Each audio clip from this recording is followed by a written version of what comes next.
ริญและความสมบูรณ์อุทิศส่วนบุญกุศลกับผู้ที่รับไปแล้วอะไรก็แม่นั่งดีๆไม่ต้องมาวิ่งมาก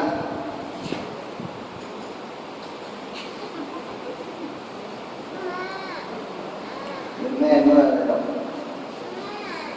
พอเรียกแม่ก็ตาแดงแม่ก็ตาแดงตาแดงแล้วก็น้ำตาก็ไหลใช่ไหมล่ะฮะนั่งตรงนี้ฝึกให้เข้มแข็งหรือฝึกอ่อนแออะไรก็แม่นั่งตรงช่วยเหลือตัวเองให้ได้เข้มแข็งดูอาจารย์ดูอาจารย์เข้มแข็งจะไปฝึกอ้อนนู่นอ้อนนี้โตมาต้องเป็นคนอ่อนแอเข้าใจไหมที่พูดนะเพราะเลยเข้าใจครับผมพูดนั้นเพราะตลอดการปฏิบัติตัวอย่าไปเล่นนั่งตรงๆเลยเข้าใจครับผมว่านั่งตรงๆเข้าใจไหมนั่งอย่างนี้แล้ว